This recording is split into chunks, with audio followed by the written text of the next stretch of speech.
Yes, so I will go ahead and start now. It's 8:01, so I can assume that even if a few more people arrive as we're beginning, that's okay.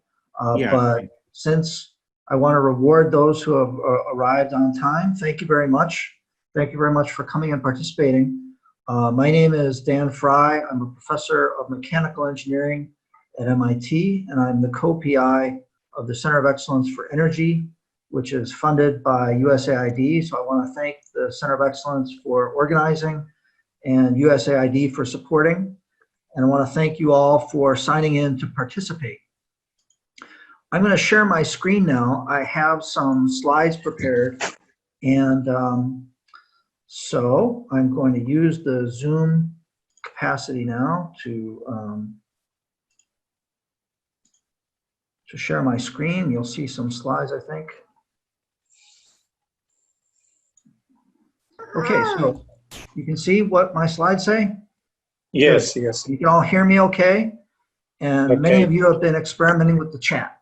So if you have something that you'd like to say just in text, you're welcome to do that. If you would like to say something and be recognized, you can unmute yourself and just say it, or you can raise your hand. So in Zoom, if you go to the participants list, there are some icons that you can use to raise your hand, but it would also work for you to just literally raise your hand in the little postage-sized screen. And I will ask the others like Ariel to help me to recognize when someone wants to say something. So this very first session, I'm going to speak for 50 minutes about what was MIT's response so far to this COVID disruption. But I also want to jump to back up just a little bit and talk about the concept of this series of workshops that relate to the COVID disruption. So the concept emerged from our curriculum instruction meetings in the Center of Excellence. And our Egyptian university partners pointed out to us that universities around the world have been disrupted. So I know that we experienced this very acutely in the United States, where the caseload is as high as anywhere, but it's certainly been experienced all around the world and has made a big impact on universities. Faculty and students have had to transition to some kind of remote version of teaching and learning and assessment. And one of the things that we all recognize is that although this disruption will eventually pass, there is an opportunity here. You know, the things that we're learning in overcoming this disruption may be useful to us in the long term. So we phrased a series of questions that would guide our activity here. We want to share with each other what we did. What MIT will tell the other university partners what we did, and they will have an opportunity to tell us their reaction to disruption. We want to share what was effective, and we're also interested in what was not working well. Because the Center of Excellence in Energy is very much focused on something we call CDIO, conceive, design, implement, and operate, or the sort of mens et manus approach to education. That is MIT's motto, mens et manus, mind and hand. Because we're so dedicated to the hands-on, the disruption has impacted us quite acutely, and we're asking specifically how project-based and other hands-on modalities of education were sustained during the disruption and how we managed to do that. We wanted to talk in particular about how we decide how well our students are doing academically during the disruption. We identified that as a particularly acute need. So we will have sessions directly on that topic. In fact, we're very fortunate to have a member of the College Board participating. The College Board is an organization, well, it started in the US, but internationally, that does very large scale and rigorous assessments through advanced placement and scholastic aptitude testing for college admissions. I asked the question, that this is one that I added myself, are we did we see an increase in problems related to academic integrity? Because with our students being spread everywhere, I guess we had less opportunity to really proctor. So I wanted to know if there were problems, and if so, what we could do about them. And a couple more questions. How can we be better prepared for the future if there are additional disruptions? And are there some things that we would like to keep even in normal times? You know, if we become better at recording video lectures, maybe that gives us an opportunity, for example, to flip the classroom, to have students experience our lectures remotely, but then to work with us in a very active way when we are together. So there may be some real upside from all this disruption.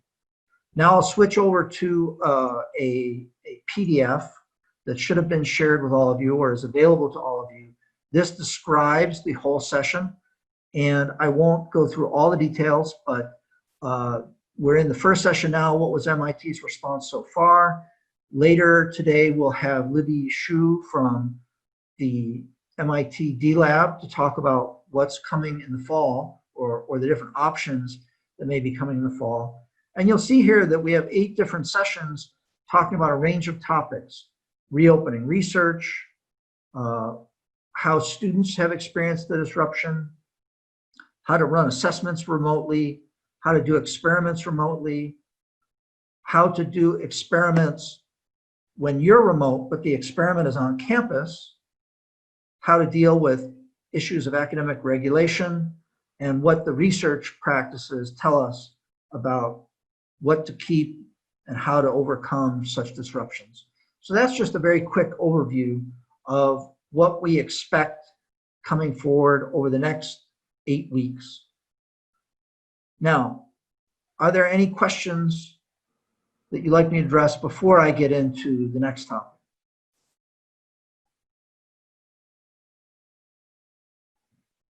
Okay, absent no question, I'm going to start with what I experienced as the very first MIT reaction to the COVID disruption. On 5 March, everyone in the MIT community received a letter from MIT President Raphael Reif. And that letter explained that MIT has been monitoring the COVID phenomenon, the disease and its progression, and has been keeping a careful eye on it. And because of increased concerns, they announced a travel ban. So MIT-sponsored travel abroad was put on pause. And also, they asked that we respond by survey on what we would do if we were forced to teach remotely. If students could no longer come onto campus, how would we continue with our courses during the spring term? So they took some time to hear from us what they would do.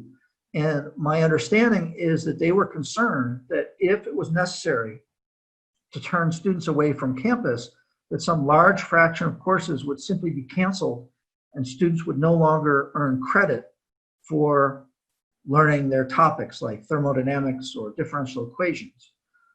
So that was a great concern, but the survey revealed that in fact most of the faculty were ready in some way to transition their course to a different format.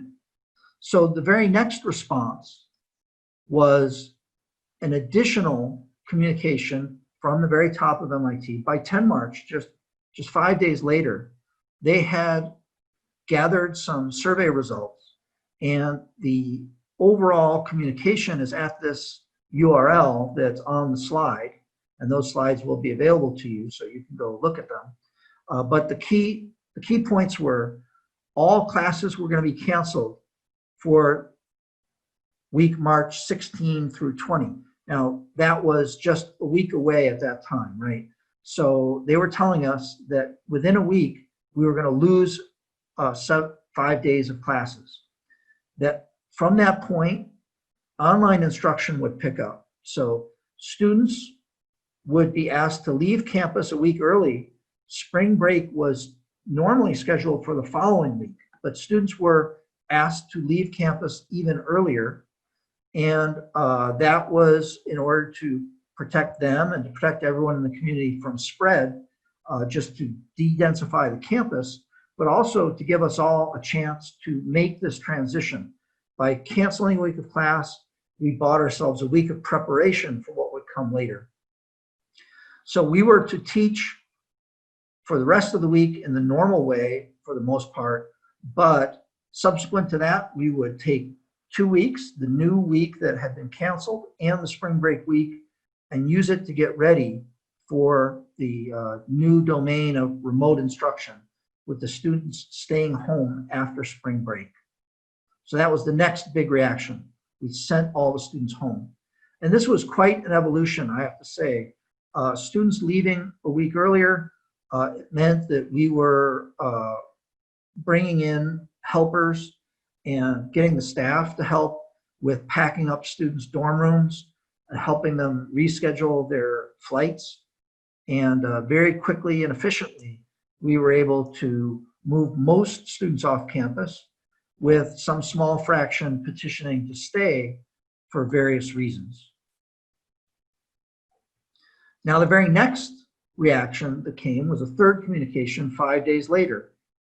And what that told us was that we were no longer going to be grading in the normal way for this unusual term in the spring of 2020.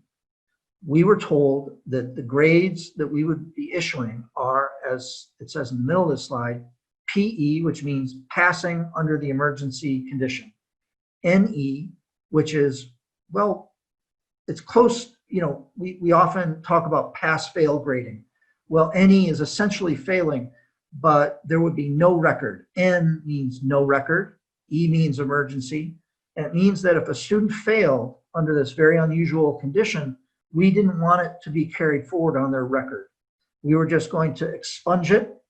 They wouldn't get credit for the subject, but it would also not negatively impact their GPA or anything else on their transcript. And then one more alternative was IE, incomplete, something that you could resolve later. And in this communication, they tell us that there is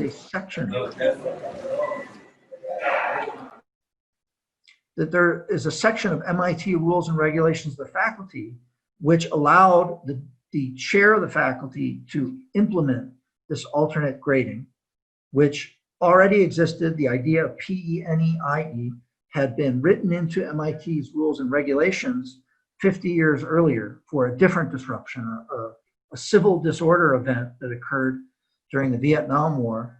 And when they wrote up the rules for this alternate grading for emergency purposes, they specifically listed pandemic disease as one of the reasons to implement the alternate grading scheme. So there was a lot of forethought and preparation that MIT had made over decades to be ready for an event just like this. So I put on the slide that there were no exceptions allowed to this, because I actually felt confident that we could teach remotely in my own subject, and I wondered if I could still give grades like A. So I felt badly for the students who were clearly going to earn an A in the class. It was already late in the term, and students already had accomplished quite a bit. And I felt a little bit badly for the students who were going to earn an A grade, and now we're instead just going to get a P. And I wondered if there was something we could do for them. But no, we decided that this is a rule that needed to be applied universally. And so PE, IE, NE, those were the domain of grading under the emergency, and that's the only kind of grades we gave in the end. At the same time that these three major policy recommendations were made, or policy alternatives were implemented, we made available to all of the folks in the MIT community a set of best practices that we felt would help instructors to transition smoothly to this remote domain of instruction. And this URL on the slide that you see on the screen, teachremote.mit.edu, is the resource, and it is one that you can join up. You can sign up to be part of it, and all of these resources can be available to you. So I'm going to switch to that slide now. So you should be able to see the website, not just in PowerPoint, but in fact in a browser. So I'm showing it now. And the best practices were broken into 5 categories: preparing, dealing with equity and inclusion issues, and we're going to have an exercise on that later, communicating effectively, delivering lectures, and I guess more meaning labs and recitations, and doing, deciding what your assignments are and what your assessments should be. So I'll take those in turn. What does it take to be prepared to teach remotely? In particular, when you're going to switch to remote very rapidly, as we did, they put very first, and I think this is wise, review your course syllabi and learning goals. So right at the top, the question is, what did you intend to do? What were your goals for the semester? And in particular, we know that we were going to lose 1 week of class. That's 1 out of 14. So if we don't have as much time to teach our students, we should recognize right away that we can't do everything that we set out to at the beginning. And they asked us to be clear with our students. What was it that we were going to remove? So let me tell you how I go ahead and articulate my learning goals to my students. So I have another website up here. This is my Stellar site. MIT has a course management system that most of us use to share materials with our students. And this is my Stellar site for 286 numerical computation. That's what I was teaching in the spring. And you'll see I have a graphic here showing how a system, a dynamical system that's a 747, is reacting to a disturbance.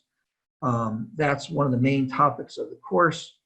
And I have materials here that tell you what the learning objectives are. So under the list of materials, there is a document that says learning objectives. So I go to that and I see, what did I want students to be able to do? I wanted them to know the mathematical basis for numerical methods: calculus, probability, linear algebra, and differential equations. And what that means is that for each one of these methods, we want them to know what kind of problems it applies to, how the methods work, how the method compares to different alternatives, what can go wrong, and the sources of error and uncertainty. And when I looked at this document, I decided, when I looked at the skills that I had laid out for the term, this last bullet here, I said I was going to teach them bisection and Newton-Raphson iteration. And I announced to students, I'm going to cancel that requirement in the course. I have to trim back by roughly, 1 out of 14. So I had 11 different topics, methods in numerical computation that I wanted them to learn, and I canceled 1 out of 11 so that I wasn't overpacking the course. So that's what I believe they meant when they said, go back and look at your objectives and your learning goals and see if they need to be changed in light of the COVID disruption. So that's what I did. Sorry, Dan, to interrupt you. There's a request that if you can maximize your screens when you're presenting so everyone can see the content better. Sure. So let me experiment with that a little bit. So one thing that I can do now is like that. Is that a little better? I mean, it doesn't change the actual text size, but also you have the URL. I can put the URL into the chat. Let me try that. If I go to the chat now, let's see, where's the chat? I'll stop share for just a second. So here's the chat. I click on the chat that comes up, and I'll send a message to everyone in the meeting. And here is the URL for Teach Remotely.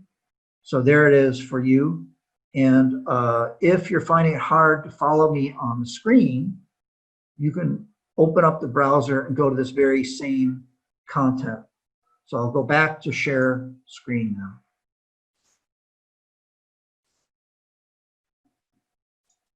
Okay, so here's Teach Remotely.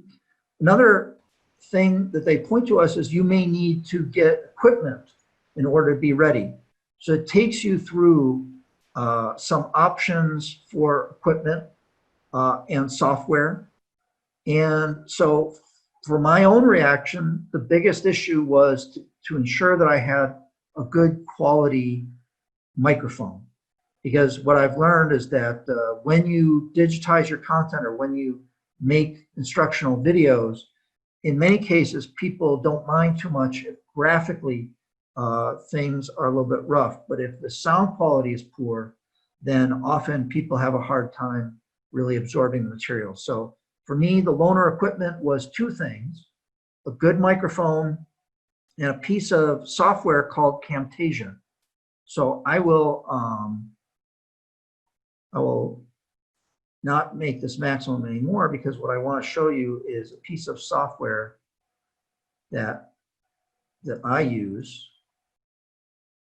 This is called Camtasia. And in this environment, what I can do is I can record my screen. So I get 3 tracks here that you'll see. I have one that's system audio, one that's audio, that's what I'm saying, and one that is the screen. And so here's a window here that showed my screen. And this is me producing a video for my course. So this is the environment in which I was doing editing. So you'll see here in these tracks below that I have vertical lines here where I've removed things that I wanted to take out.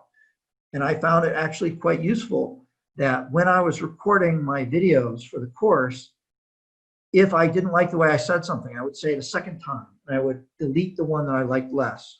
Or if I coughed or used or ah, I could just take those out, and my presentation would be more polished than I could actually manage to do live. Now, the video that I produced that you see there is on the Stellar site.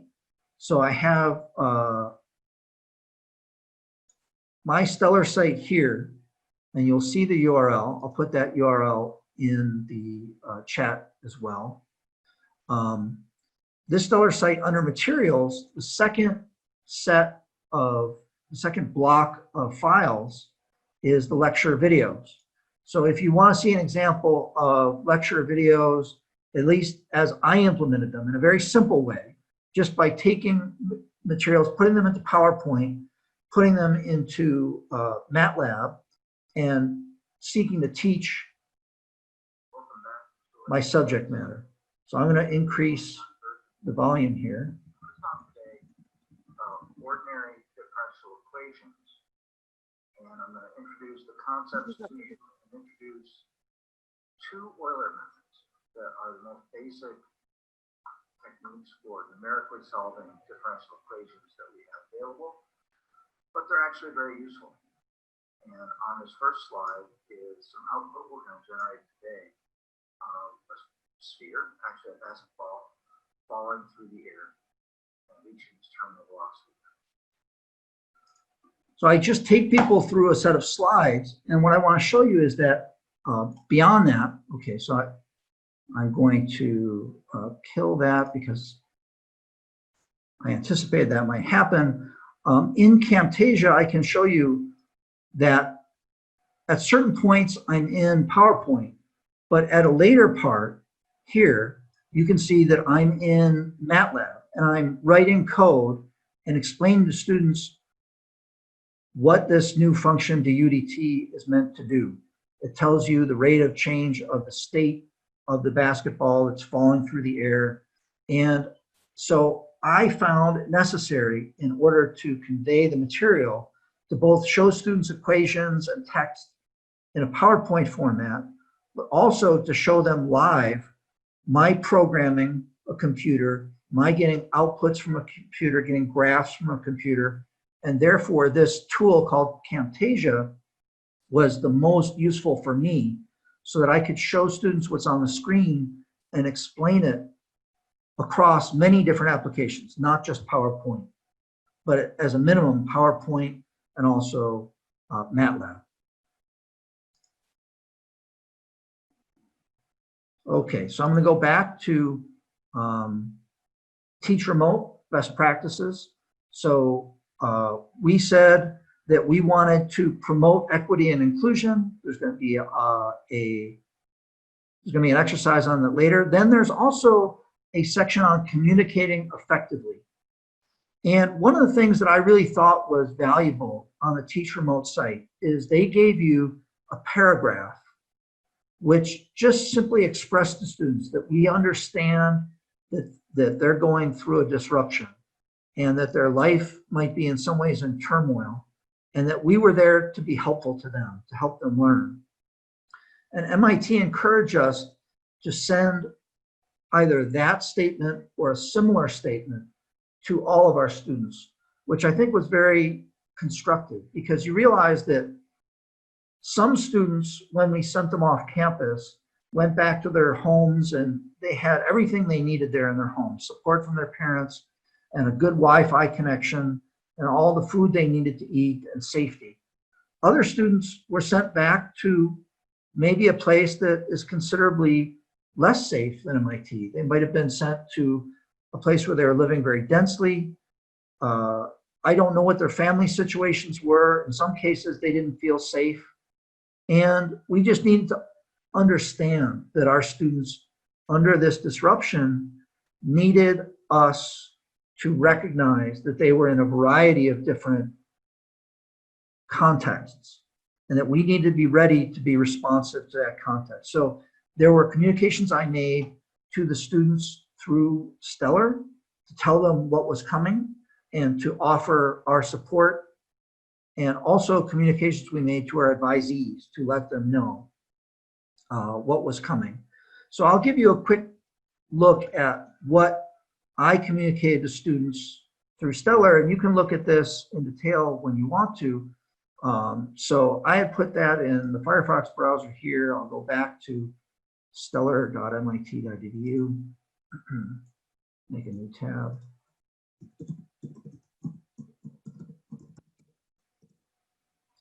So the course management system allows you to navigate. Course 2 is mechanical engineering, and you can go to My Class 2086.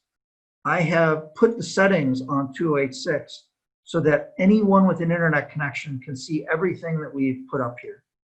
And you'll see that we have on Stellar a series of, one of the things that we can do is make announcements to our students.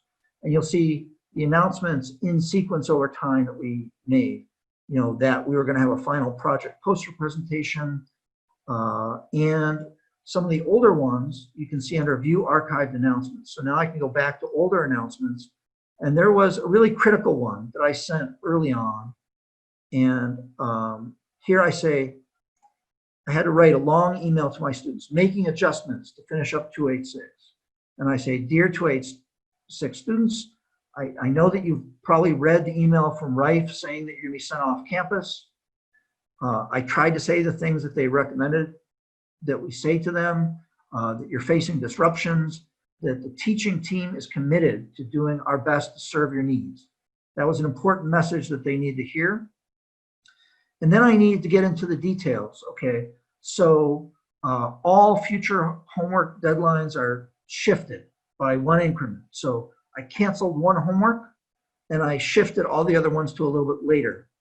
I explained that when we resume spring break, all lectures are going to be recorded so that we can deliver them asynchronously. I explained that all the lab sessions would be on Zoom. I explained that all office hours were going to be moved to Piazza and Zoom. So Piazza is an online question and answer forum that we're using at MIT, or many of us are using at MIT. And then I said that the final project will proceed mostly unchanged, with the exception that you can now switch your project from a team project to an individual project.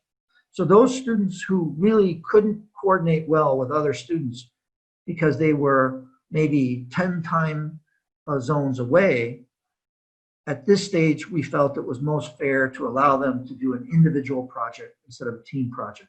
So we just laid out all the policies by which our course was adapting, and we sent them in an email so that it would be very clear to them. So that's what I believe they meant when they encouraged us to go back and take a close look at communications. So we look under best practices. They included communicating effectively, delivering lectures. I've already described how we did that through Camtasia. And then the last one is assigning and assessing. So we were given a lot of advice here about assessments. They argued that in many ways, things should be changed, that wherever possible, you should make assignments smaller so that there are fewer, instead of having a high stakes assessment, break into a larger number of smaller assessments, each of which has less weight and therefore less pressure.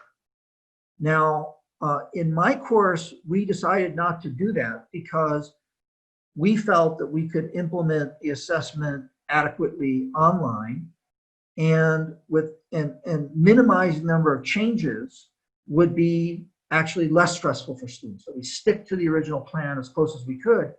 And in fact, you'll see that on this website, my course 286 is listed as one of the case studies for how to adjust your assessments. So the things that I told you about already, that we ran our exam online, unproctored, that we switched our project from having an in-person showcase to having an online showcase. Those things were actually considered to be a practice that MIT could recommend to everyone. So let me tell you a little bit about the exam that we gave. I have that open now in MATLAB. And what we decided to use is something called MATLAB's live script capacity. So this is a file that can be produced in MATLAB, which is commonly used for teaching engineering computations. And we formatted our exam as a single computational document. Problem one of the exam included the simple act of writing your name into a statement that makes clear that they read and understood that they are not allowed to communicate with any people during the exam. We decided to have an open book exam. That is a practice that was recommended by MIT. Given that we had less capacity to proctor, it was decided that open books exams were preferable to closed book exams because the need for proctoring is greatly reduced. And frankly, we had switched to open book exams several terms earlier in any case, because it was our view that you could ask for more authentic kinds of knowledge than you could in a closed book exam. Now, let me make this a little bigger. Plus. So we had a lot of flexibility in how we presented the material. When you run this subsection here, a data structure goes into the workspace. You see that A and B become variables within the workspace. And then you're asked to change them to make them upper triangular. The matrix A and the vector B change into an upper triangular matrix U and a vector G that have the same solution as the original set of equations. And then you'll see that we have ability to ask multiple choice questions. So they were asked, okay, what does the structure of the matrix U tell you about the solutions? And you can say that means the problem has no solution, that it has a single unique solution, that has an infinite number of solutions, or none of the above. So the student would select their answer. Actually, the right answer in this case was the problem has a unique solution. And then when they submit the file to us on the course management system, we could then grade it. We could download every student's response to the question and evaluate both their answer and their comments here that they might write. You know, matrix U is full rank. And that would be a typical student's answer on this exam.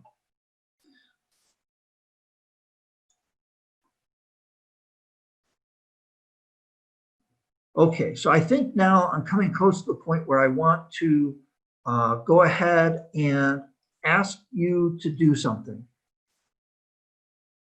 This is inspired by an actual event that occurred in this course. Once we were split off remotely, and a few weeks after spring break, the second exam of the course came up, and a student approached me on email and told me, sorry about that, I was trying to maximize, that he had a vision problem. This is a disability that we were already aware of, that he gets a special accommodation for exams, that normally if he's on campus, if we were printing an exam for this student, we would print it in a much bigger format so that the characters on his exam would be like a centimeter high, because his vision is very poor and apparently can't simply be corrected by glasses. So he still needs that bigger font, or else he needs a person there who can read something for him, any part that he can't read. So the question is, given that he's sent away and the usual accommodations are not available, the question is, what do you think you would do in this situation? So now I would like to ask that we all go to breakout rooms and let's spend 5 minutes. In the first minute, I just want you to take a second and think about what you yourself would do in a situation like that as the instructor in charge. And then for the next following minutes, I want you to talk to each other about what you think. And then we'll come back. So let's go to breakout rooms now.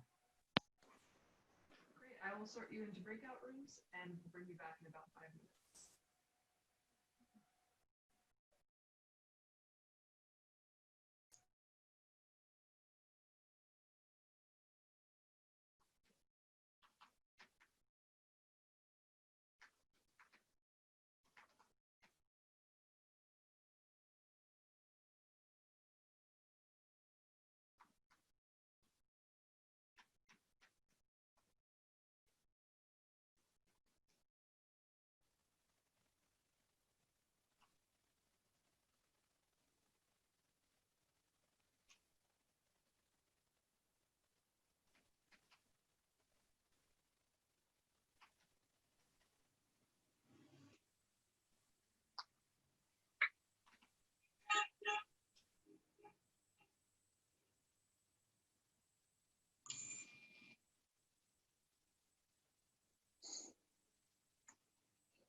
if you are still in this main room, you can click the join breakout room button on the bottom right of your screen.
Hello. Hello, everybody. Hello. I guess I still have the problem of not joining the breakout rooms. Yes, we also had the same problem with you.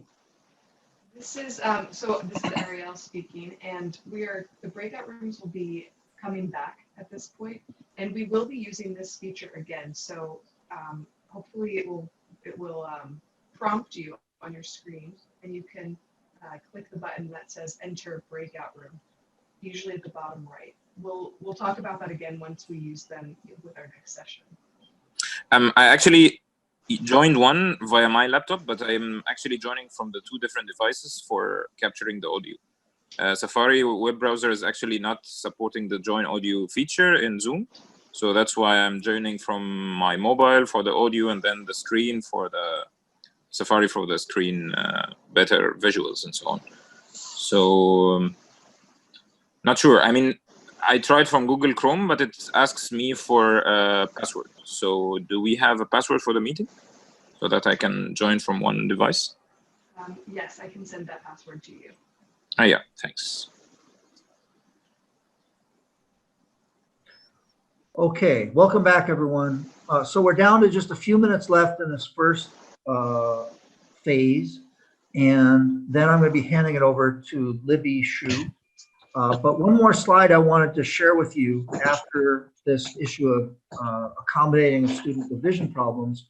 The very last thing that we did in our course was, let me go back to sharing the screen.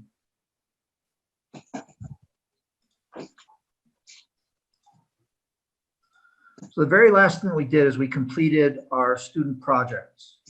And so, as I mentioned before, we had planned for team projects, but we allowed students, if they wanted to break off into an individual effort. That was the one accommodation we felt we had to make because of, difficulties with bandwidth or with time zones that students were dispersed into. But just to give you a sense of the kind of projects we did in numerical methods, this one student was interested in the idea of processing images. So let's take, for example, this image of a cat, and he'd like that image to appear on this thing called an Etch-a-Sketch. This is this toy, and you turn the knobs on the toy, and it makes little dark lines on the screen. So they used MATLAB to convert the grayscale image into a set of lines that could be actually traced out by an Etch-a-Sketch. And so this image is from a website someone posted where they put stepper motors on both of the knobs of the Etch-a-Sketch. And then this student was able to convert the different shades of gray in the image into horizontal and vertical lines with different amounts of spacing. So you get basically a similar image, but in the form of all vectors that could be implemented on an Etch-a-Sketch. So I thought that was a nice project for them and a good way to reinforce the value of what they'd learned in the course 2086.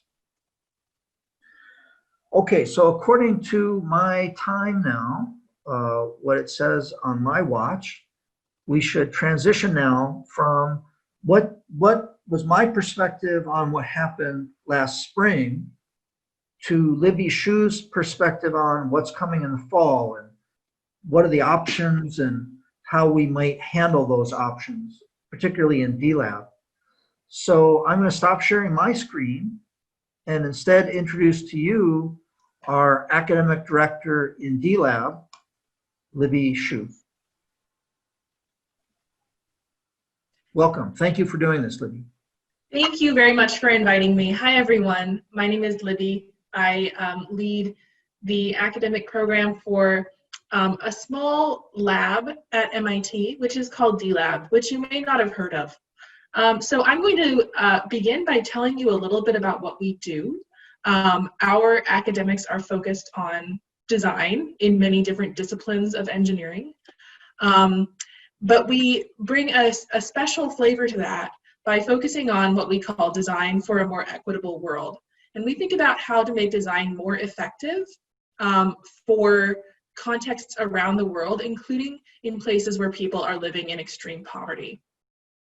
So I'm going to, I have a presentation, and I'm going to tell you a little bit first about our design philosophy at DLab, because I think it will help you see some of the unique challenges we faced, and then talk about how we addressed some of those challenges and what we're thinking for the fall to be able to accommodate what MIT chooses to do. So let me share my screen.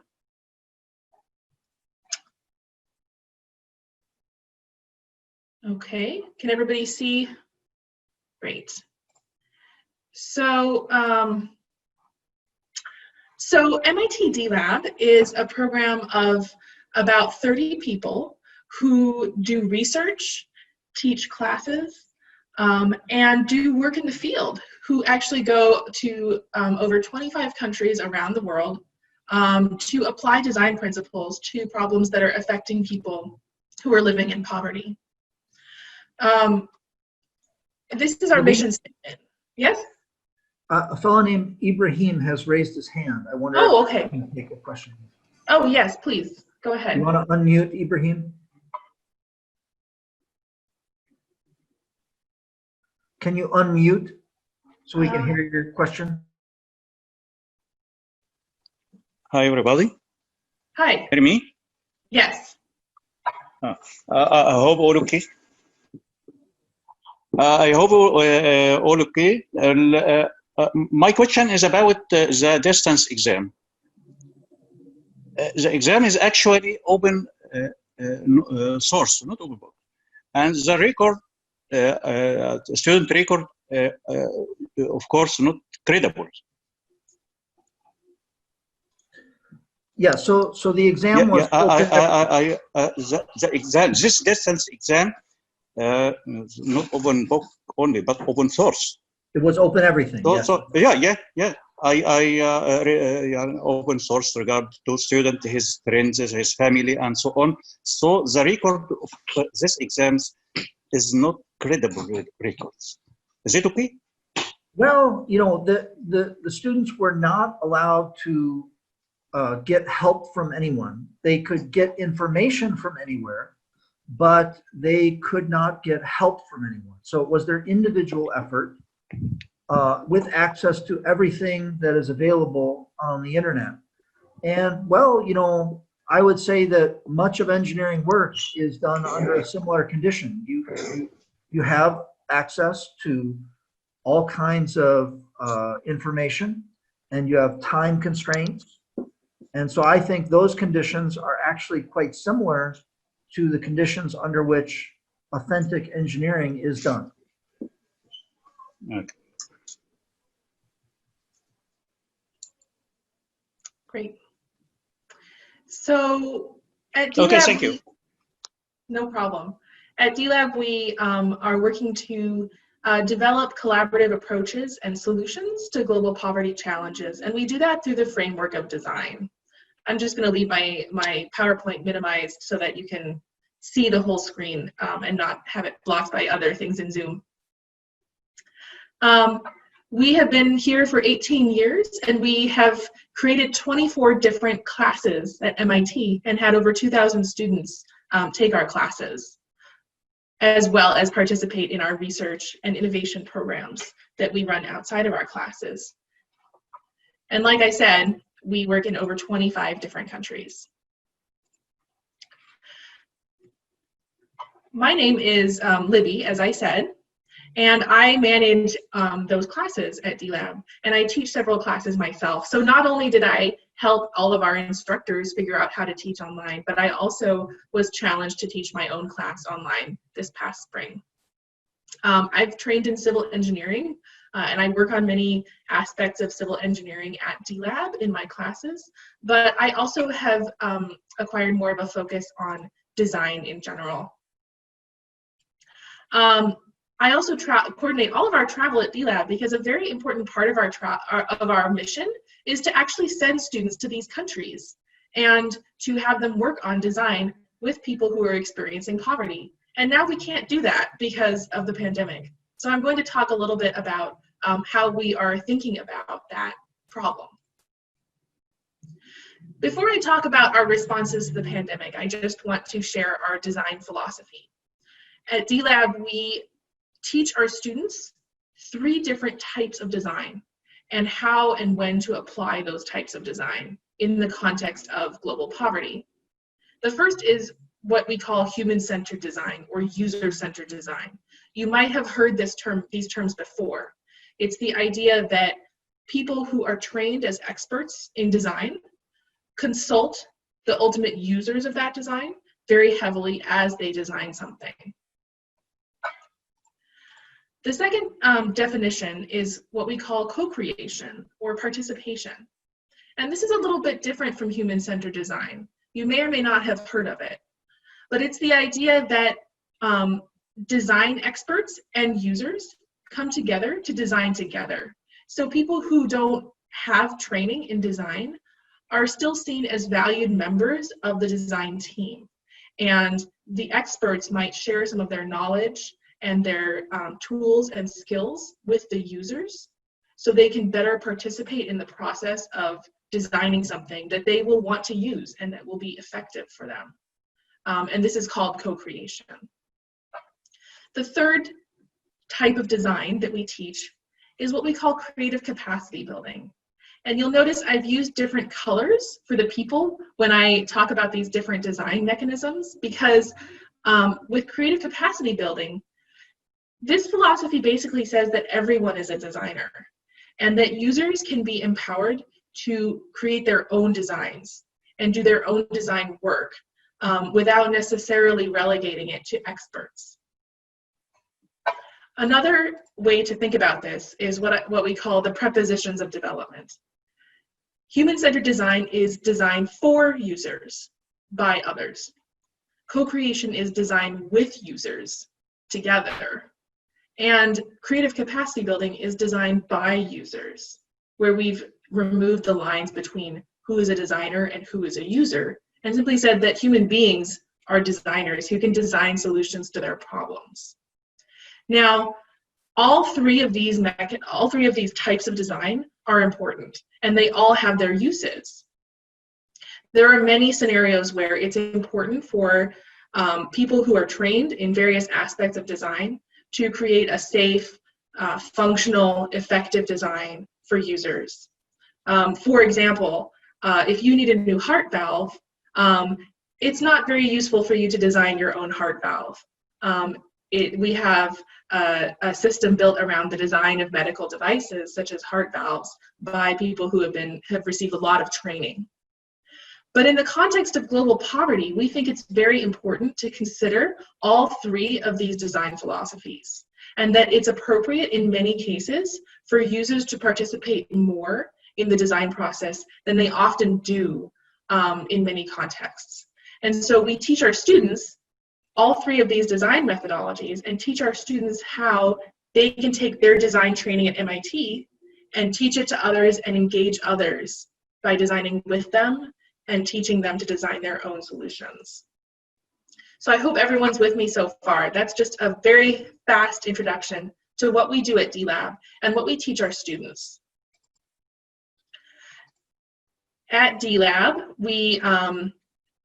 I'm going to talk just a little more about what we do with this idea of creative capacity building. So around the world, our students and our staff travel to the field and work with people living in poverty to identify a problem in their life and then learn how to find a solution to it. So these are just a few examples of some of the types of problems and solutions that we work on with people in the field. So in the upper left, you can see an example of participants at one of our workshops learning how to make maze shellers. And this is a way to teach them how to use tools to make something useful. Then you can see some of these same people who have designed and made their own water cart. So they identified the problem of transporting water in their refugee camp in Uganda, and they used metalworking skills, such as those they had learned making the maze shellers, to make their own, to design and make their own water cart. To the right, you can see another example of some groundnut threshers that this group made to process an agricultural crop in their camp. And along the bottom, you can see some projects from Tanzania where participants who learned the design process and learned how to use tools made various agricultural processing tools for the crops in their communities, a groundnut sheller, a rice thresher, and a palm oil press.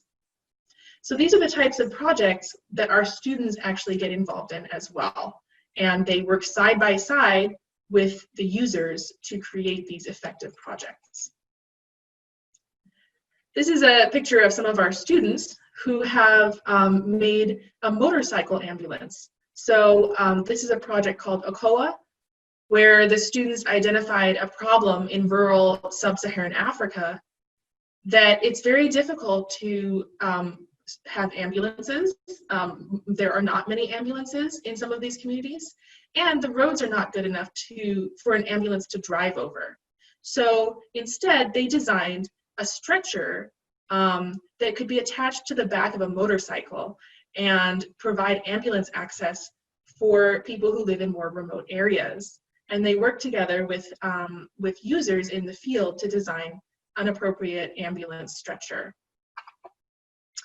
So this picture might be making you think that it's very important to be at MIT and have access to a workshop to be able to work on projects like this. And you're absolutely right. During the pandemic, during COVID, it would have been impossible for these 3 students to make this ambulance prototype because they had all been sent home. So what did we do? That's what I'm going to talk about a little bit now.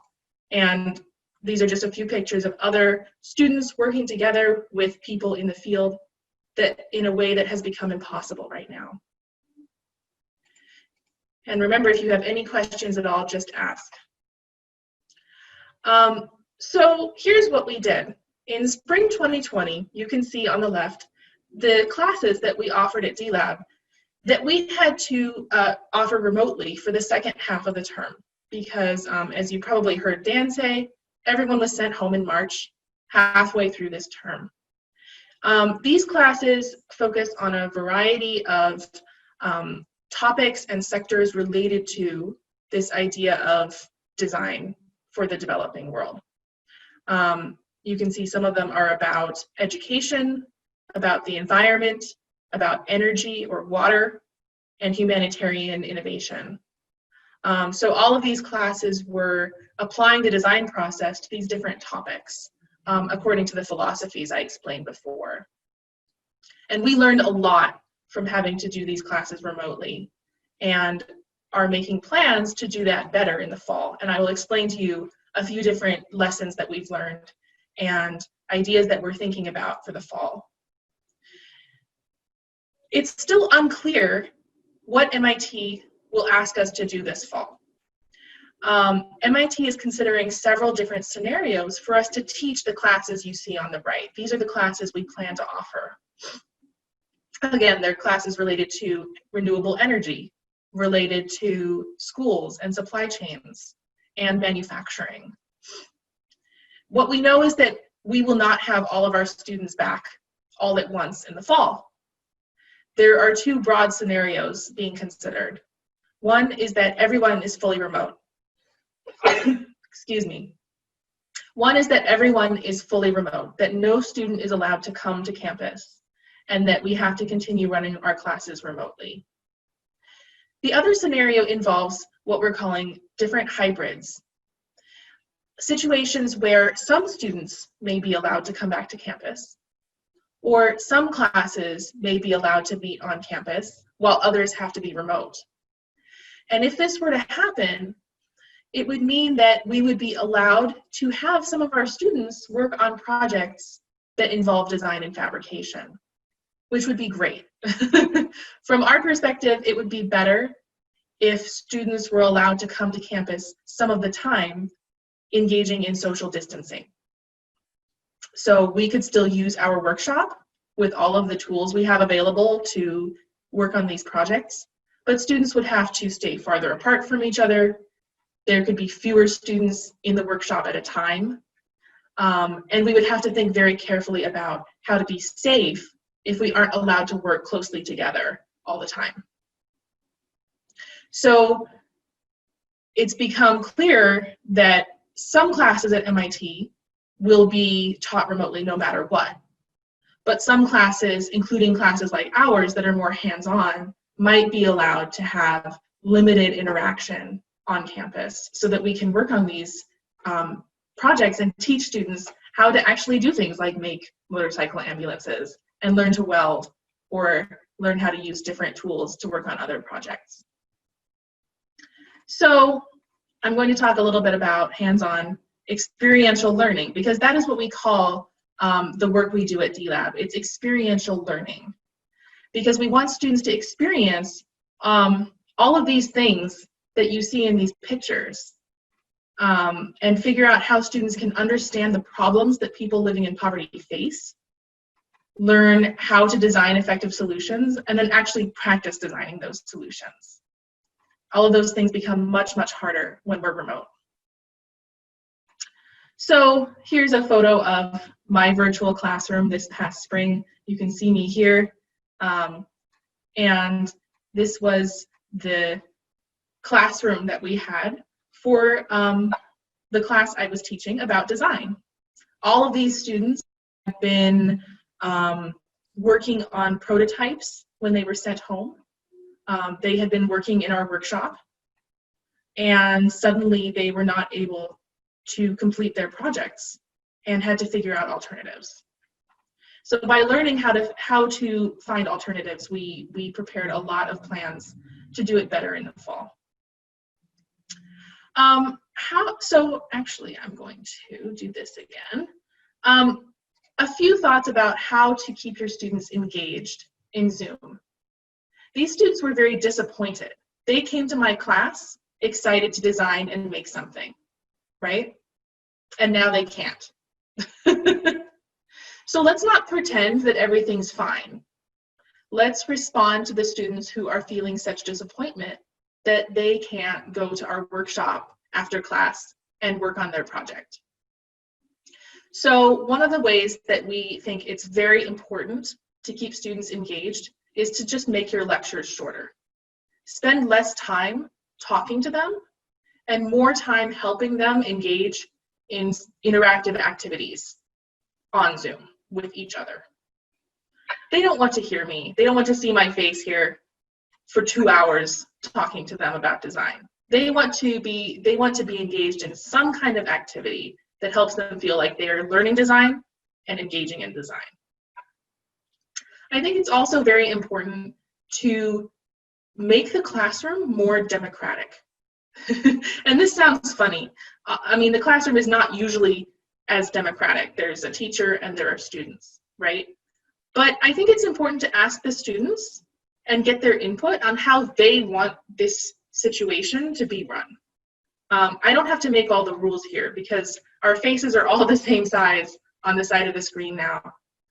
We are all in this together, and we are all having a hard time together. So I would like them to help me make the rules that work for them. So, you know, how will we talk to each other? In this space, do we use the hand raising function? Do we just speak up and talk? Do we stay muted all the time or not? Do we use our video all the time or not? I think it's important for us to agree on classroom rules together, and then try to adhere to those rules. One thing I think is nice is for everybody to have their video open when we start class. So I understand that many students are going to turn off their video because they need to get a glass of water, or they are doing some work, they're writing something down, and so they just turn off their video. But at the beginning of the class, let's all greet each other and have our video open, so we build a little bit of that sense of being together. And I think that there will be more learning in the classroom if we don't all stay in the same big room together the whole time. So as you've seen in this session, we're using breakout rooms. We're going to use them a couple more times.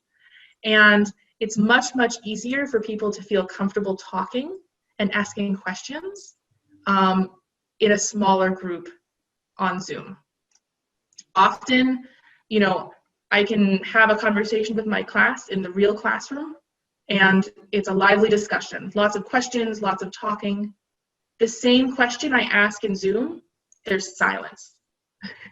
So for some reason, it's very hard for students to feel comfortable talking to the rest of the class on Zoom. Everybody is shy. Everybody, thinks that someone else will talk first. As soon as I send you into smaller groups in breakout rooms, it will be easier for you to talk. And there are many, many online tools that we can use to make sessions much more interactive. Instead of having me just talking to you, there are ways for me to gather information from you that don't involve you having to raise your hand. There are 2 tools that we have found at D-Lab are extremely useful for teaching design, and I want to recommend them to you now. They do cost money to buy the full version, but of all the experiments we've done, we definitely believe that all our instructors should be using these 2 tools to teach their design classes in the fall. One is called Mentimeter. Mentimeter is an online polling system, which you can use to ask questions. And it's very, very easy to use because as the instructor, I can set up a question, right? So on the website, Mentimeter has this example that says, how did you find out about Mentimeter? They provided 6 different options to answer with, and then they launched the poll. When the poll is launched, it gives you a code. So you can see up here, go to menti.com and use the code of these numbers. Any person can go to the website, enter this code, and answer this question. So I could pose a question, like I could ask a quiz question about something I've taught you today. And you can take your smartphone and go in real time and answer the question.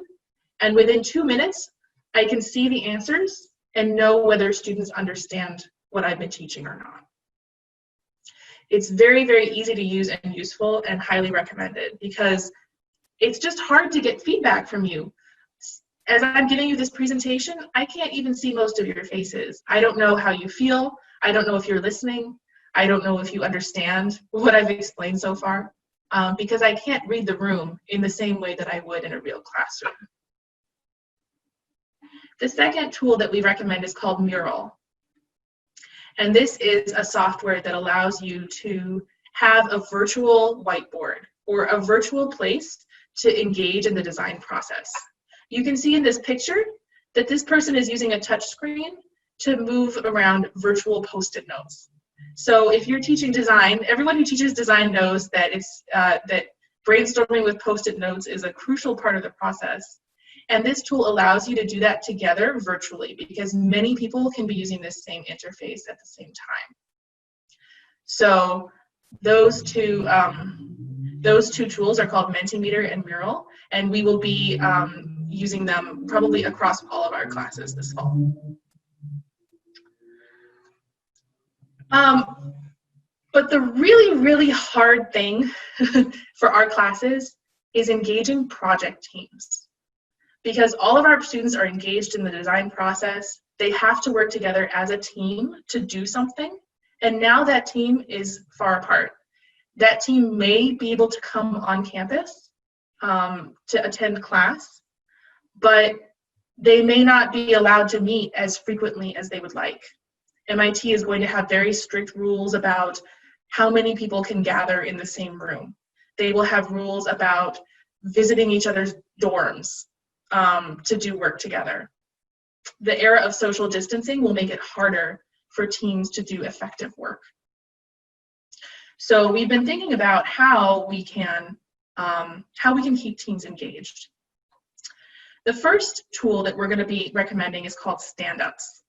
And this is a very simple tool that allows teams to connect with each other and get to the point of what they need to do in their time together, whether they are in the same room or on Zoom. This works in person too. Stand-ups are very simple. Each member of the team stands up or virtually stands up. And in 30 seconds, they have to tell their team members what they've accomplished since the last meeting and what they're going to do next. That's all. And the goal of it is to be very specific. So if you are standing up at your team meeting, you cannot say something like, oh, since last time, I did a bunch of research for our project. And I'm going to continue that research after this meeting. That's not an effective stand-up, because we don't know what you actually accomplished. We know that you did some research, but the goal of the stand-up is to say something much more specific about what you learned or a very specific actionable task that you did. So a better way to do the stand-up would be to say, since last time, I went online and researched how to do a nitrate test on water, and I actually bought a kit to do a nitrate test. So before our next meeting, I'm going to actually get a water sample, and I'm going to experiment with this nitrate test so that I can understand how this test is done. And this will help inform our research on water quality for our project. So very, very specific things that you did. Okay, at this point, I'm going to take a break in my lecture and send you into breakout rooms. I know that you're not working on projects with each other, so you can't do a stand-up as if you're talking to a project team.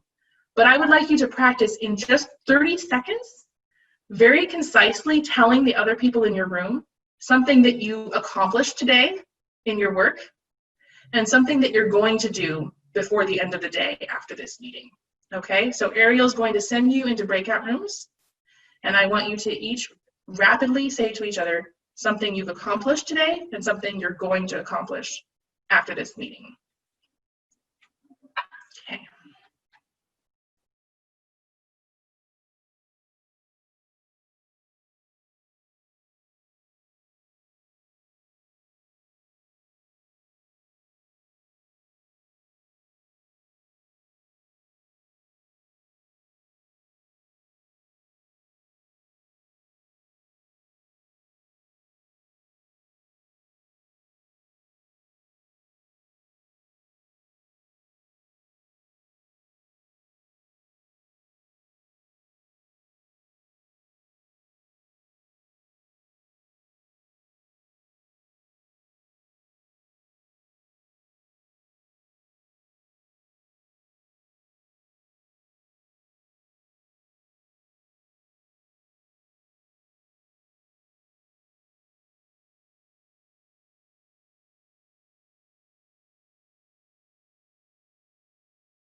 ايوه. الو.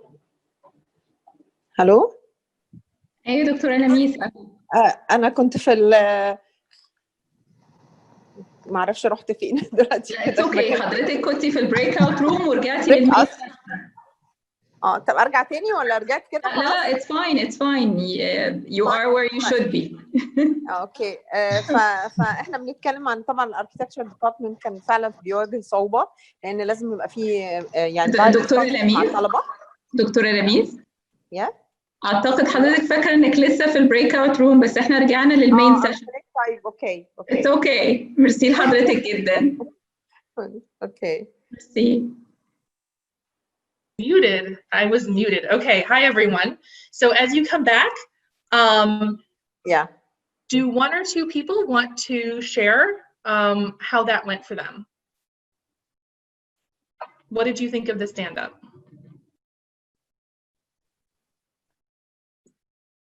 May I comment? Yes, of course.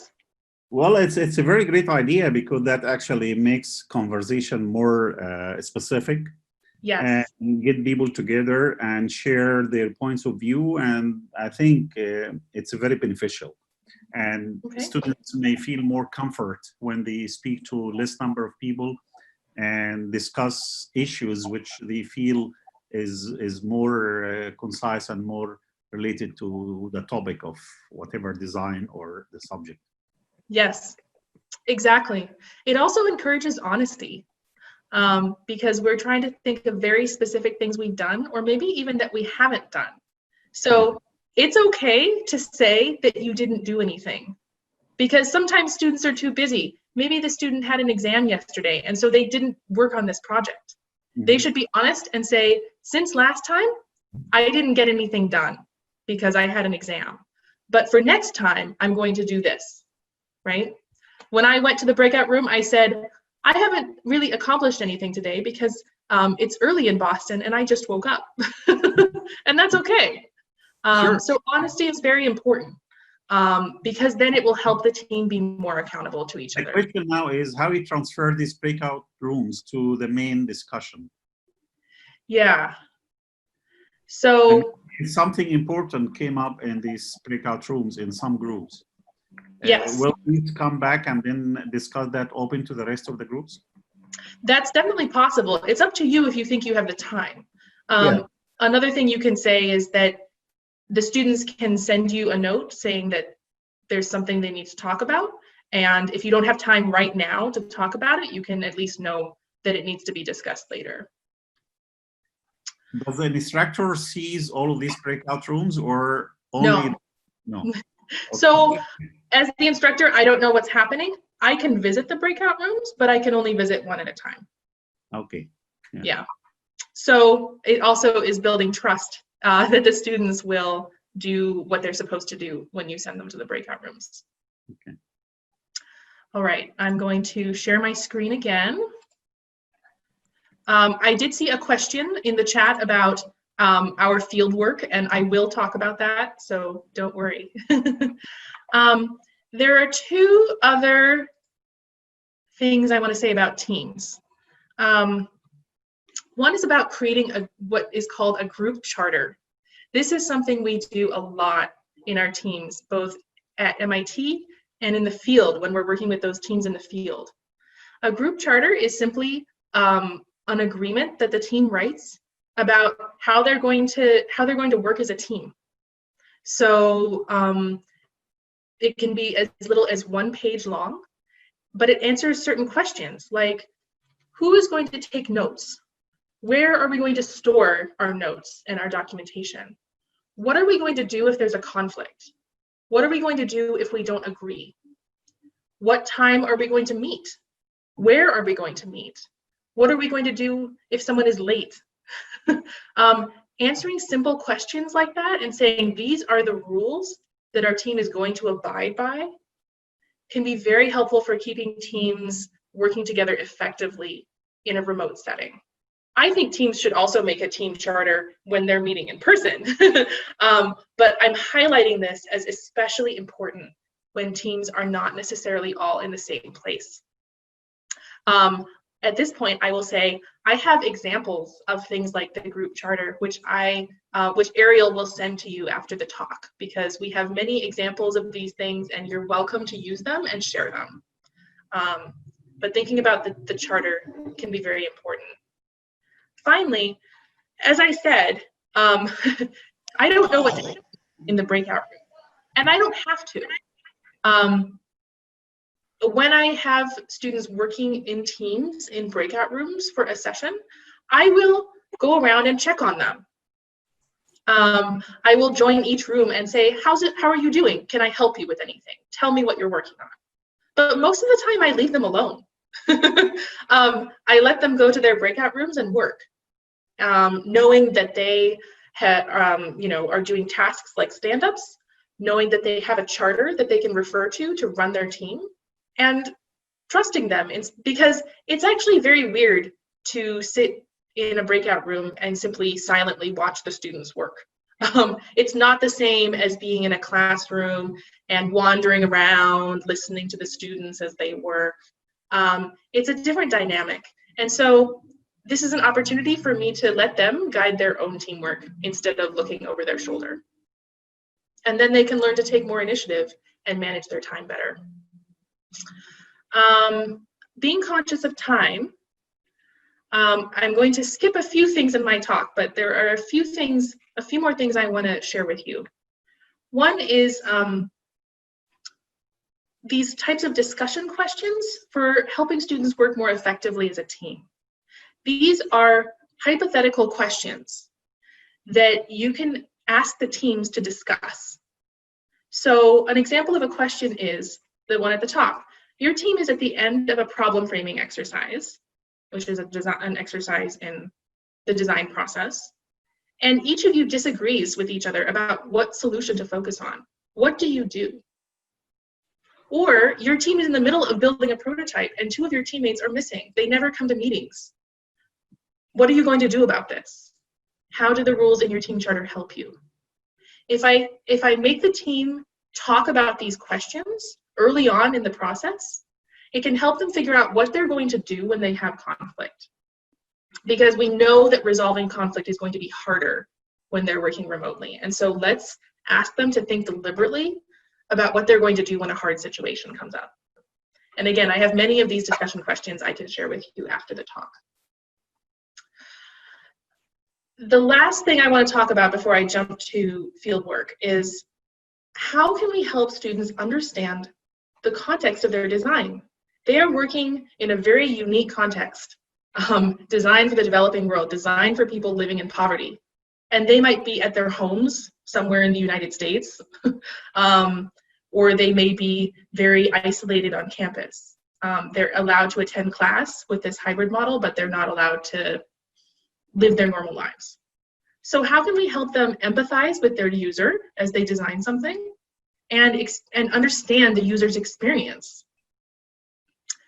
There are a few things that we can do to try to help students engage in some of these empathy activities, like changing the user to someone who they can interact with. Maybe there is someone on campus or in their community who they can talk to gather user experience. And yes, absolutely, this presentation will be available. I put way too much information in these slides because I have so many things to share with you. And one of the other things I've learned about teaching over Zoom is that everything is slower. So I won't be able to share everything with you today. So let's change the user. If we're thinking about food security, if we're designing for people who experience food insecurity, maybe there are people in the community or people that you could talk to on the phone in the United States who you could interview about food insecurity instead. You could also have the students practice gathering information from each other. So instead of, if you can't go to the field to gather information from users in the field, you could still practice your information gathering techniques and your interviewing techniques with people in your home or in your dorm or during class, so that we at least are learning these principles of information gathering and data analysis, even though we can't apply them yet. So just because I can't send my students to the field doesn't mean I'm not going to still teach them the tools with the hope that they can go to the field sometime in the future. And finally, we do a number of activities at D-Lab to help users, to help students experience the situation of the user. So this is a picture of students in the field. These are students on a trip to El Salvador who are learning how water is carried traditionally in the village where they are living. This was important because the students were studying water access. And so by actually carrying water for a whole afternoon, they understood how difficult it is. They understood the design challenges of carrying so much water on your head across a rocky road. And that helped inform their design to improve water access in this community. But this is something that you can do anywhere. So I could challenge my students to find a bucket in their home, fill it with water, and walk around their home 10 times. And by doing that, they may look very silly, but they are experiencing carrying water on their head and better understanding the challenge that they are designing for. So a lot of these experiential activities are possible in modified ways wherever the student is located.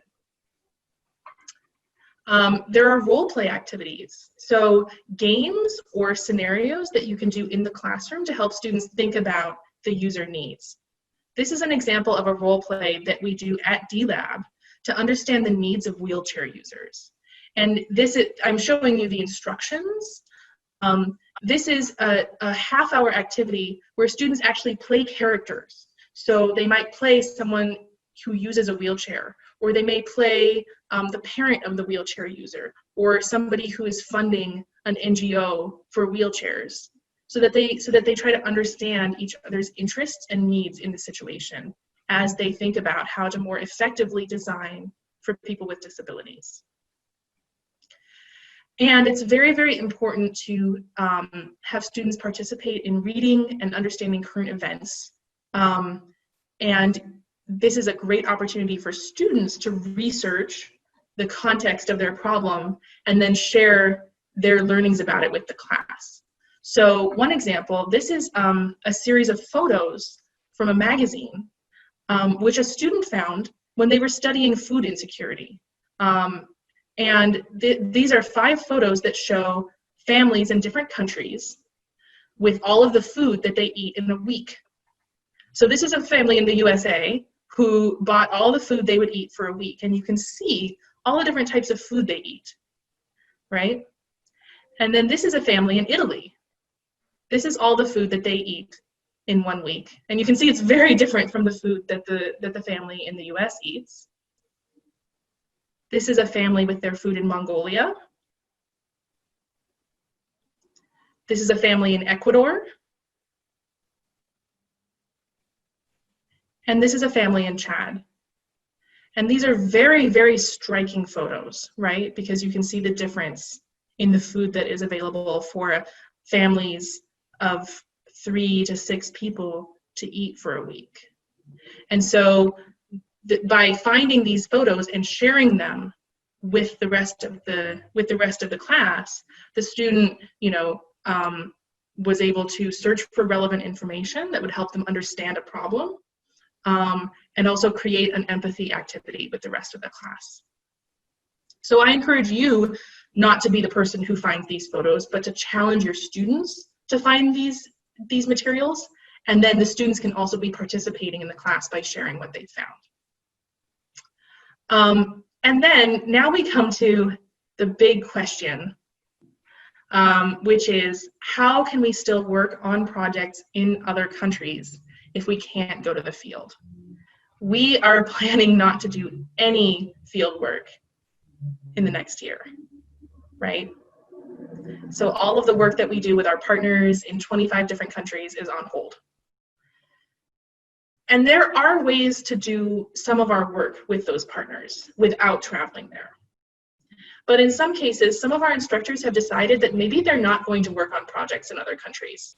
Maybe they're going to change their focus and teach the design process through projects here in the United States. Because they think it's more important to teach the design process and help students have those experiences of designing, even if they're not able to do it in a global context. So some of the students this past spring, they were working on a project about engineering education in Thailand for young children. And because they weren't able to go to Thailand this summer and test their education curriculum, they decided that they were actually going to test it in the Boston school system instead. Because they said, there are many children in Boston who live in poor communities who don't have access to engineering and design education. And so why don't we take what we've been working on for a project in Thailand and simply apply it to a place where it's easier to communicate with the people who can benefit from it and who might even be able to use it during the pandemic. So they worked with people in schools in their own community who were able to take what they did and apply it to their learning needs. And I think that's a really important decision that every instructor is going to have to make about whether they want to continue working with a partner abroad this year or shift the focus of the project so that we can still have some good learning outcomes even though we can't travel. And I will conclude by talking about how students can actually, use tools, prototype, how they can actually learn the manufacturing side of design if they're not allowed to come to our workshops. None of these solutions are perfect. So I will conclude by asking you to discuss them and talk about the advantages and disadvantages. One of the ideas we have is to send them materials. So if students are trapped at home, let's send them kits of materials so that they can engage in the design process by themselves. Or we could try to find partners where the students are located. So if they're not in Boston, maybe there are other makerspaces or workshops, or there are friends and neighbors who have resources that they can use to manufacture something. Or we could outsource the work. So the next two examples are two things that we tried this spring, both of which worked in some cases. One of the things we did was to actually have the students focus on making design drawings. So they had to make a really good set of drawings of what they wanted to make. And then an employee at MIT made it for them. So it was actually good because they did still have to learn how to make good drawings and how to design something so that someone else could make it. They just couldn't make it themselves. That's still a good learning outcome.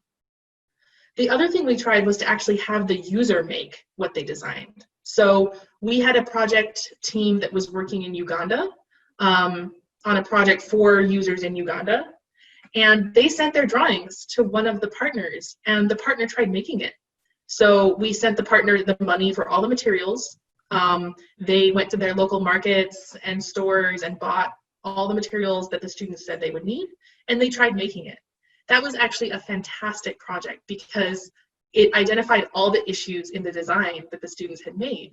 And so then the user and the students were able to talk together over Zoom and talk about, hey, this was what went well about your design, and this was what was really hard. It was a great learning experience. But of course, it was dependent on the user in Uganda being able to connect with the students over the internet, which isn't possible in every case. Some other potential ideas were to pay someone else to make it. So pay a fabricator to make something that we can't currently make ourselves, or simply tell the student, look, we will find ways to engage you later once we are allowed to come back on campus for you to continue this project.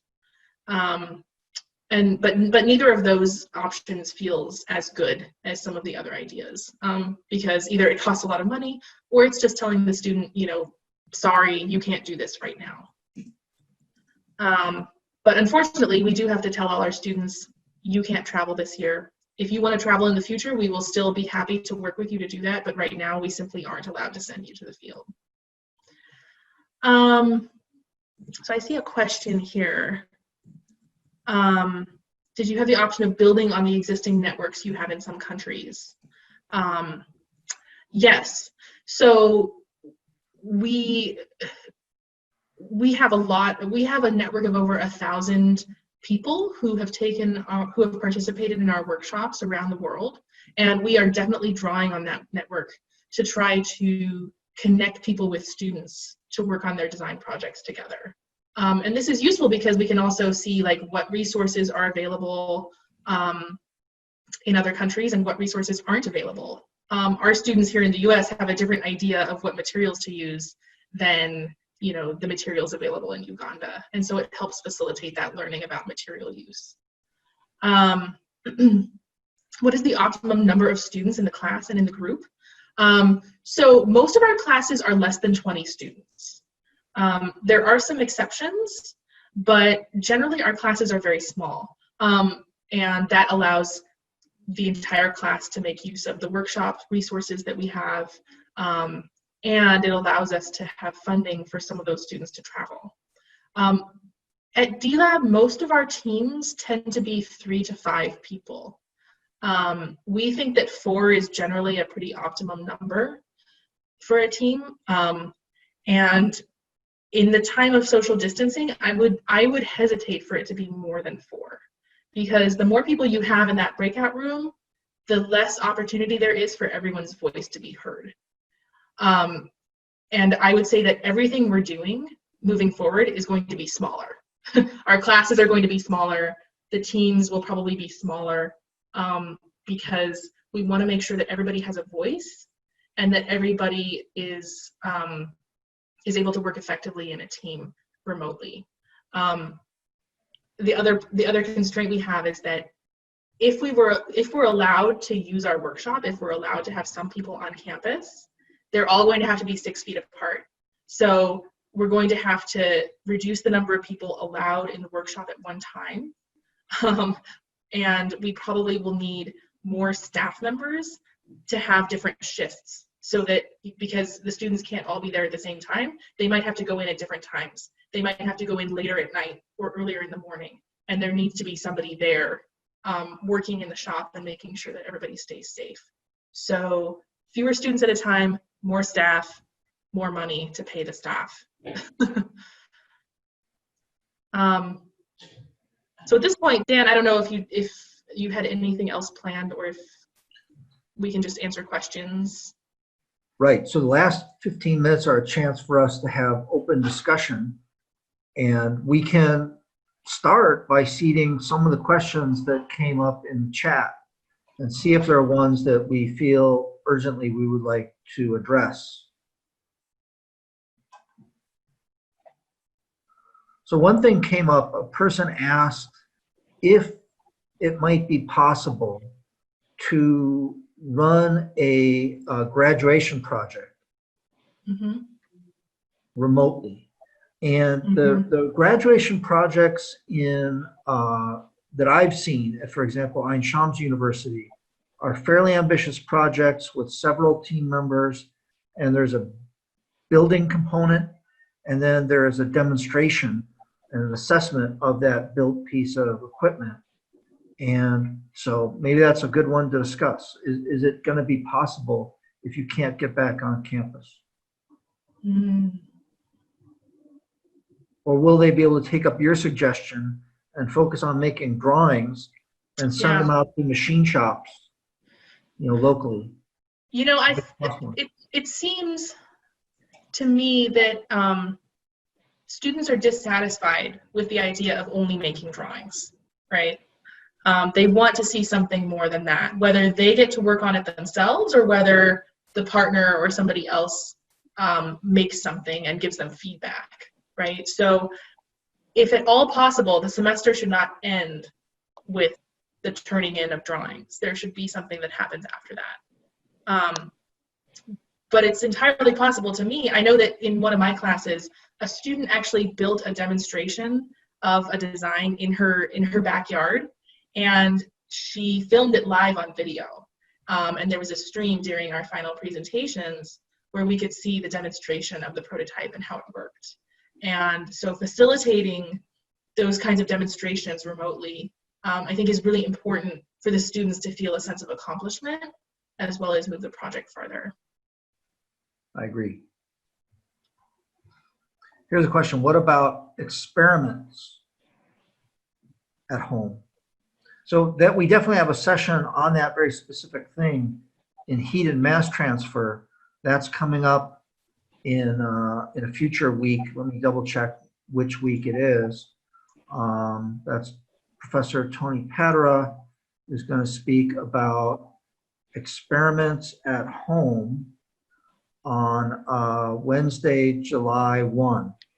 So you'll want to register for that if it's of special interest to you, and you'll want to take the opportunity to review the list of sessions and register for the ones that you find most interesting in between now and the time that session is going to run. So please, I encourage you to register for additional sessions that meet your needs and for which you're available.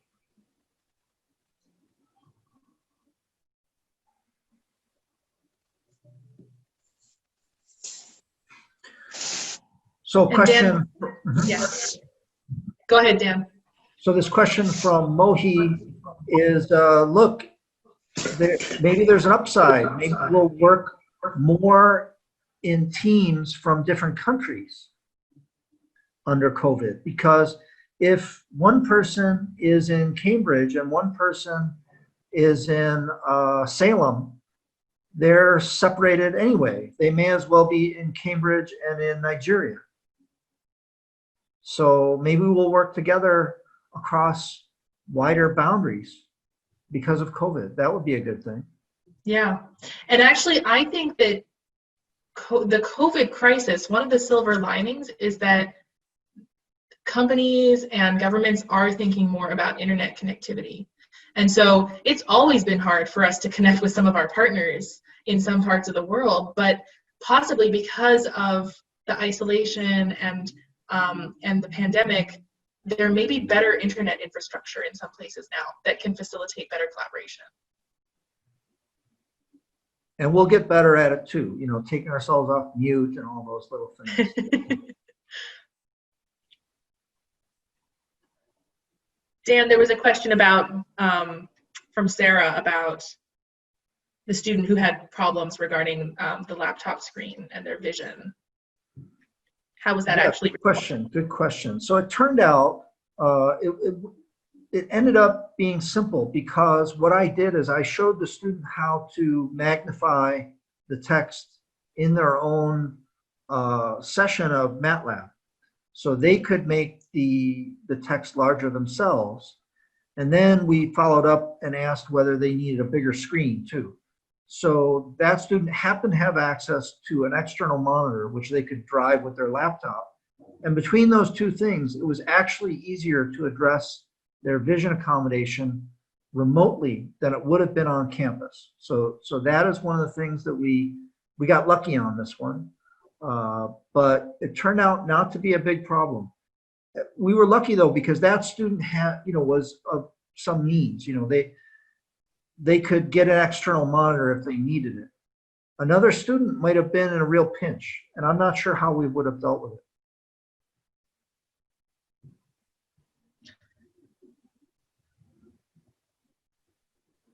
Yeah, there's a good comment there. Could we have recorded audio of just someone reading the exam? That certainly would have been an option. Or we could have had a Zoom meeting where someone was standing by, ready to read parts of it to them. That also could have worked. Yeah. There's a question about students and that there may be some negative students which affect others' operation. What are the actions that can be taken to help prevent situations like that? This is hard. The one thing that I've found is that is very helpful is being proactive in reaching out to students and asking how they're doing. Now, this is easy for me because I teach smaller classes. I do not teach a 200-person class. So it's easy for me to know who every student is. And if a student is not engaging, if they're being disruptive, it's something like that, it's easy for me to check in with them. But if at all possible, I advocate writing individual notes to your students before there's a problem to say, how are you doing right now? How are you doing with our virtual classroom? Are there any problems you're having that I can help you with? Students really like hearing from their professors during this time. They've told me over and over again, it's so nice of you to reach out and say hello and ask me if I have everything I need.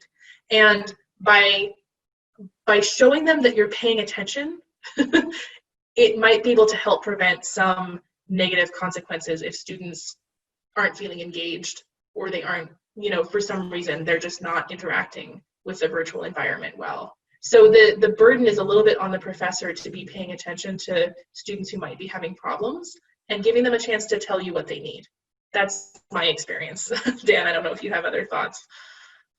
You're definitely right that more communication certainly helps a lot. Smaller classes have a big advantage in that regard, but you can manage a large class if you have a good team and enough people to keep engaging. Tools like Piazza help. But if I can be honest, I can tell you that the data I have so far are that students found this term with the disruption to be quite disappointing.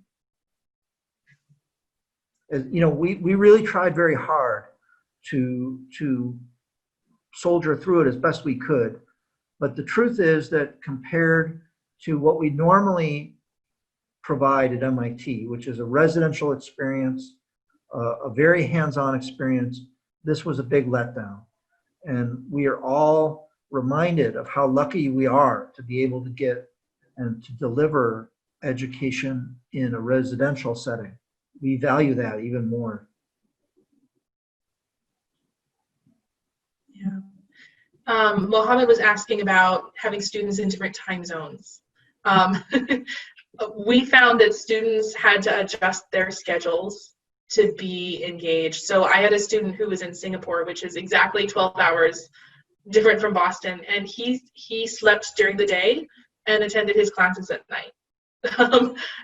So some students have had to make pretty drastic changes, but whenever possible, we record the sessions. We make it clear that students don't have to attend if they can't. They can watch the recording later. But they, the more important thing is to make sure that they can find the time to meet with their team to advance their project work, even if they can't attend the class lecture. Yeah, so there's a question up here about how would I know that a student didn't get help from someone? Let's say I gave them the exam and I thought they were sitting at their laptop by themselves doing the coding. But in reality, there was a very skilled person, maybe a senior, sitting right next to them, telling them exactly what to do. And then they signed the statement anyway, saying, I did the work myself, and they lied to us. That would be very hard to ascertain. And a big problem that we face in universities is the problem of building a culture of academic integrity. And I think that this remote setting gives us a chance to strengthen our institutions, frankly. The thing that I tell students is that this cheating stuff is not MIT. This is not how we do things. That's for Harvard up the road. But we're not like that, I'm sorry, and we don't accept it. But when you sign that statement, you give me your word, I trust you. Now, if I saw 2 exams that looked the same, would I look into it? Yes, I would. But the presumption for me is that they signed that statement and that they meant it.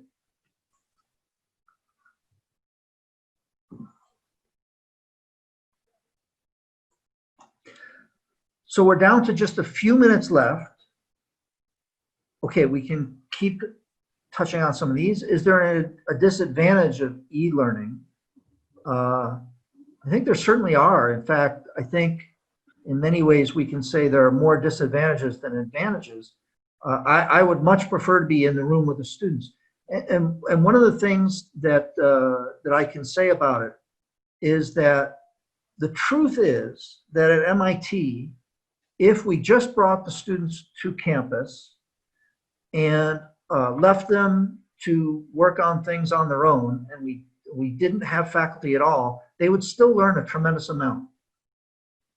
They learn as much from each other as they learn from us. So having them spread all over the world was a big disadvantage for us. We lost a lot of that. And so I really wish that we could get back to campus soon. And I'm eager for that. And e-learning provides a lot of benefits. You know, you can provide information asynchronously, and you can polish it and make your presentation just the way you want. But I don't think that e-learning is going to prove to be a replacement for the residential experience. I'm strongly committed to that. I agree completely.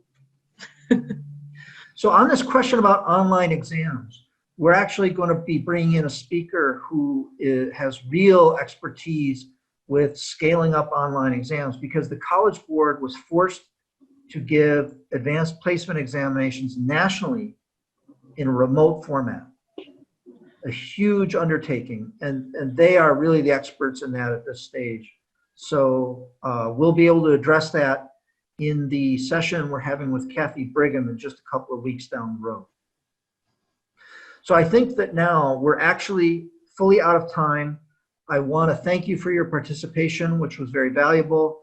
And I want to encourage you to register for more, because I was very happy to see 59 participants, and we'd love to see that maintained and maybe even increased. So thank you very much. Good afternoon in Cairo and other parts of Egypt. And yeah, my pleasure. And thank you to Libby. Thank you. Thank you, Professor Fry. Thank you, Libby. Very much appreciated. And we look forward to future sessions. Thanks to everyone who attended.